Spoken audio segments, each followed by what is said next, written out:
These were the words that echoed through the courtroom, tears streaming down the face of a woman who had just destroyed multiple families with a single, irreversible act of violence. But before we dive into her tearful apology, before we examine whether those words held any genuine remorse or were simply the desperate pleas of someone facing the full weight of the justice system, you need to understand the absolutely devastating chain of events that brought everyone to this moment.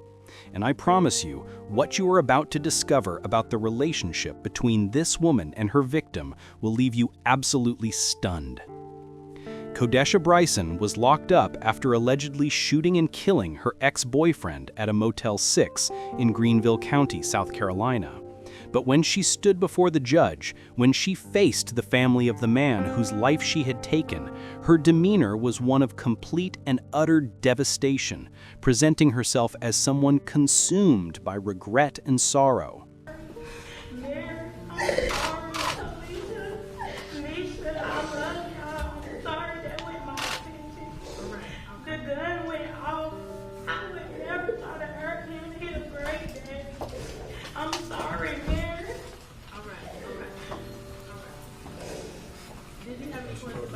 She declared to the family members of David Eddins Jr., the man she had just killed, speaking his name, addressing his loved ones directly, claiming that harming him was never her intention, despite the fact that he now lay in a morgue because of her actions.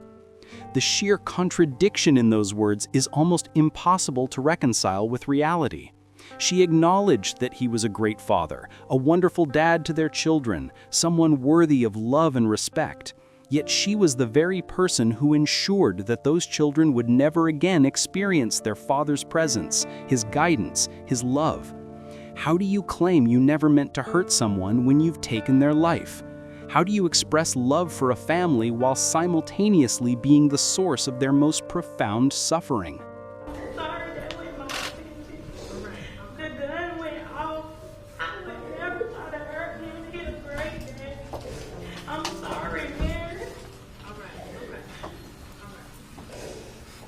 Kodesha stated her choice of words particularly telling and disturbing.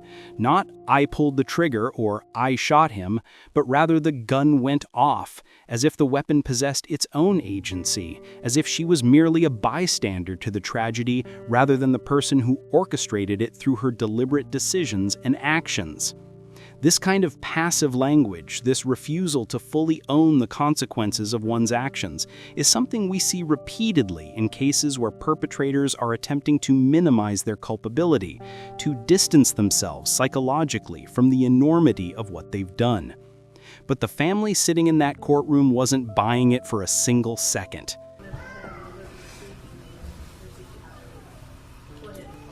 We just want to know why. He left his kids, he left his family. This is around the holidays, and we just want to know why. He's a good father, good family person, good outgoing person. The question is just why. It's not gonna bring him back, the family pleaded, their voices cracking with emotion, their eyes searching for answers that might never come, trying desperately to understand what could have possibly justified this outcome. The timing made it even crueler and heartbreaking. This wasn't just any random day of the year, this happened around the holidays, a time when families should be gathering together, celebrating, creating memories, exchanging gifts, and enjoying each other's company. Instead, David Eddins Jr.'s family was planning a funeral, sitting in a courtroom and trying to process the incomprehensible reality that he was gone forever. He's a good father, good family person, good outgoing person. The question is just why.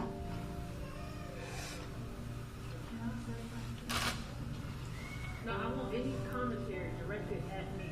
So, he directed her commentary. He was a wonderful father, they emphasized repeatedly, painting a picture of a man who didn't deserve this fate, who had so much more life to live, who had children depending on him and a family that cherished him deeply. After the shooting, Bryson turned herself in, a detail that might initially seem like evidence of conscience or moral awareness. Perhaps, some might think, she immediately regretted what she had done and wanted to face the consequences. But turning yourself in after committing murder doesn't erase the murder itself, doesn't bring the victim back to life, doesn't heal the wounds inflicted upon everyone who loved that person. She had a bond hearing where the severity of her alleged crimes would be evaluated and where critical decisions would be made about whether she posed a continued danger to the community.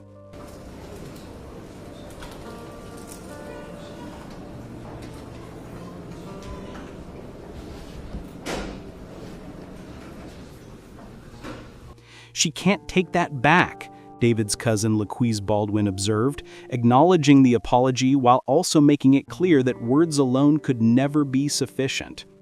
Think about what it must have been like for David's family to sit in that courtroom, to look at the woman who had taken their loved one from them, to hear her cry and apologize and claim it was all a terrible accident. The emotional strength required to maintain composure in such circumstances is almost unimaginable. A judge told her that she would have to face a circuit court judge and denied bond because of the severity of the murder charge in this case, meaning that Kodesha would not be walking out of that jail anytime soon, that she would remain behind bars as the legal process unfolded and as prosecutors prepared their case against her. But to truly understand how things reached this catastrophic point, to comprehend the full scope of this tragedy, we need to go back and examine the relationship that preceded this fatal night. Because this wasn't just a random act of violence between strangers or even casual acquaintances. This was the explosive culmination of a relationship that had been toxic, violent, and dangerous for quite some time. I had to back up. But y'all going in on these comments. Look.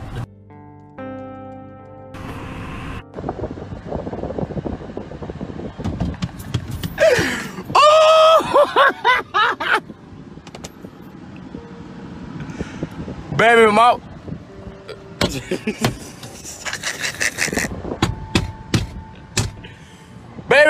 Baby mama, I'm tired of you. Those words, believed to be from David Edens Jr. himself, captured on video before his death, reveal a man who was absolutely exhausted, completely drained, utterly fed up with the chaos and drama that had consumed his life because of his relationship with Kodesha Bryson. The regret in those words is palpable. The frustration is undeniable. The desperate wish to be free from this toxic entanglement is heartbreakingly clear. The two used to be in a relationship and have a daughter together, David's father would later explain, providing the essential background context that helps illuminate why this situation was so complicated, so messy, so difficult to cleanly extract oneself from. This wasn't just an ex-girlfriend that David could completely cut ties with and never see again. They shared a child together, which meant they would always have some level of connection, some need to communicate and coordinate regarding their daughter's well-being and upbringing. But according to those who knew them, according to the evidence and the testimony that would later emerge, this relationship had been plagued by serious problems for a considerable amount of time. Just didn't do right together. David's father stated, his words carefully chosen, acknowledging that while his son was a good person and a devoted father, the relationship between David and Kodesha was fundamentally dysfunctional and unhealthy. And here's where this story takes an even darker, more disturbing turn. Kodesha Bryson and David Edens had a history of domestic disputes, with Kodesha Bryson being the violent one in the relationship. Let that information sink in for just a moment. This wasn't a case of mutual combat where both parties were equally aggressive toward each other. This wasn't a situation where David was the abuser and Kodesha finally snapped after years of mistreatment.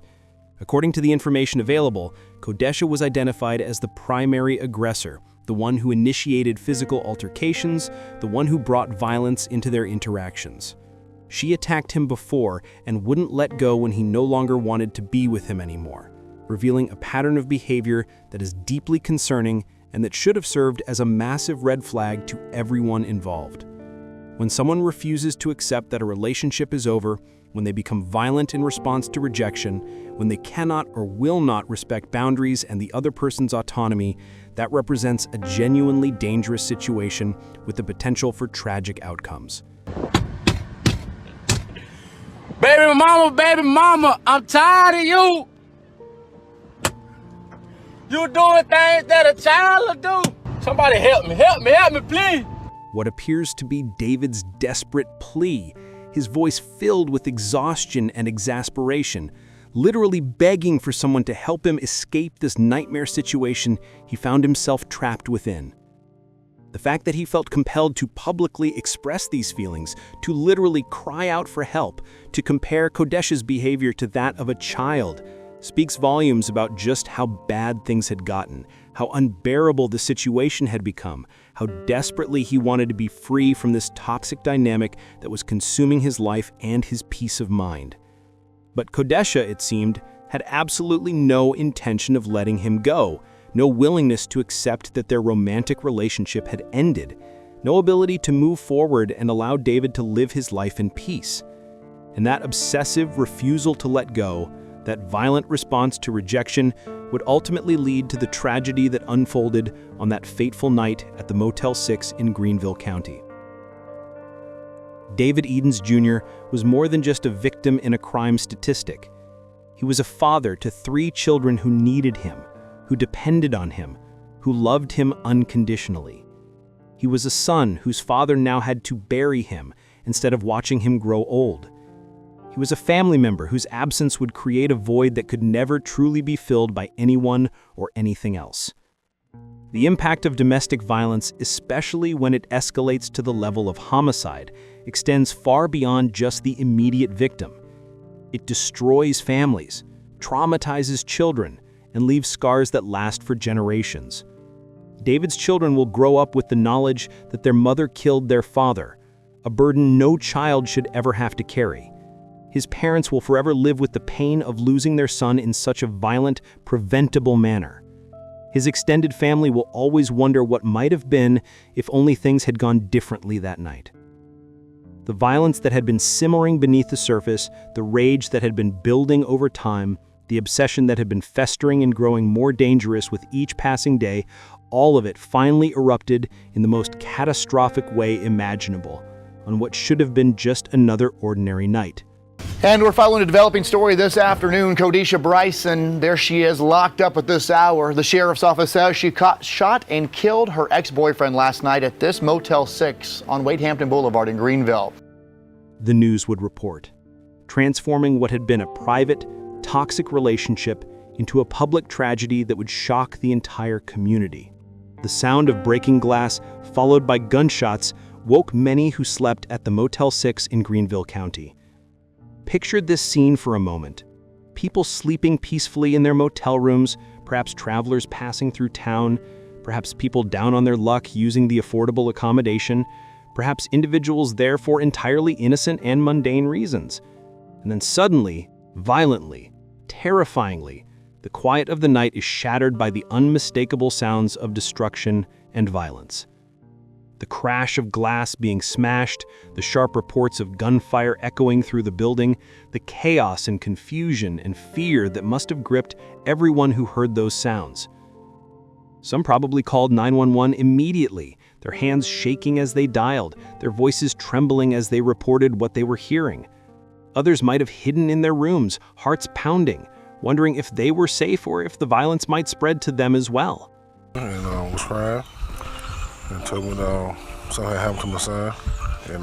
She called back, said he had.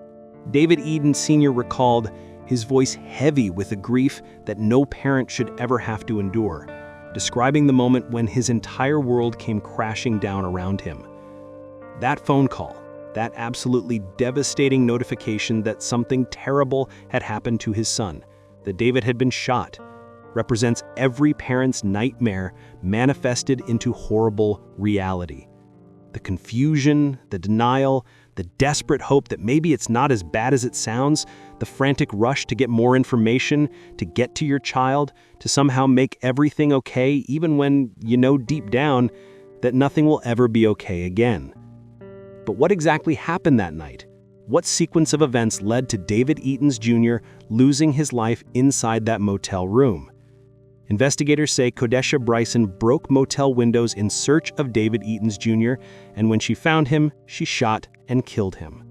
This was not a chance encounter that went wrong. This wasn't an argument that escalated beyond control in the heat of the moment. This was a deliberate, purposeful hunt. Kodesha actively searched for David, smashing through windows with determination and singular focus until she located him. And when she found him, when she finally cornered him in that motel room, she pulled the trigger and ended his life.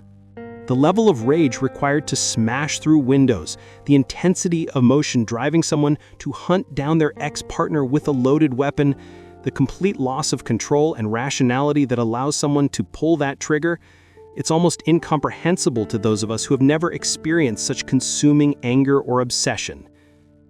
The incident occurred at the Motel 6 on Wade Hampton Boulevard in Greenville, a location that would forever be marked by this tragedy. A place where other guests would unknowingly walk past the room where a man lost his life, where the echoes of violence would linger long after the crime scene tape was removed. Apologize, but at the same time, you had time to think. You want to know why did she kill him? I mean, he left his family behind, left his kids behind. A question from family members that would be repeated over and over again. The desperate search for meaning in something that defies all logic and reason and basic human decency. Why indeed? What explanation could possibly suffice? What reason could ever justify taking a father away from his children, a son from his parents, a human being from everyone who loved and needed him? The answer, quite simply, is that there is no good reason, no justification that holds any water whatsoever. Along with the murder charge, Bryson was also charged with possession of a weapon during a violent crime and as well as malicious damage, the additional charges reflecting the totality of her actions that night, from the property destruction to the illegal use of a firearm to the ultimate taking of a human life. Yet even in the midst of all this justified anger, all this righteous grief, all this desire for justice and accountability, there remained moments of profound humanity and compassion. Other kids, and it's all about the kids right now. He gone, he pretty much gone now. David's father, in the midst of his own devastating loss, still found it within himself to express sympathy for Kodesha's other children, to recognize that they too would suffer because of their mother's actions, to acknowledge that this tragedy had created multiple sets of victims across multiple families. David's family was vocal in their pursuit of justice, with his mother speaking out about the need for accountability, her words encapsulating the fundamental injustice of the entire situation, the wrongness of a life ended so prematurely and violently. His friends and loved ones demanded that Kodesha face the full consequences of her actions, united in their determination to see that David's death would not be minimized, would not be forgotten, would not go unpunished by a justice system that they were now depending on to provide some measure of closure and accountability. But as the case unfolds, there will be debates over intent, over passion versus premeditation, and over whether Kodesha Bryson's version of events can hold up in court. The legal proceedings will determine her ultimate fate, but regardless of what happens in that courtroom, the core tragedy remains unchanged. David Eatons Jr. is gone. His children will grow up without their father, his family will forever carry the weight of this loss, and all of it could have been prevented if the warning signs had been heeded, if the cycle of violence had been broken, if someone who refused to let go instead had chosen to walk away. This is not just a story about one tragic night. This is a cautionary tale about the deadly consequences when toxic relationships spiral out of control, when obsession overtakes reason, when violence becomes the answer to rejection. And it's a reminder that we must take domestic violence seriously, must intervene when we see the warning signs, and must protect those who are vulnerable before it's too late. If you have watched to this moment, please leave a comment on the video as you subscribe and switch on your notification bell.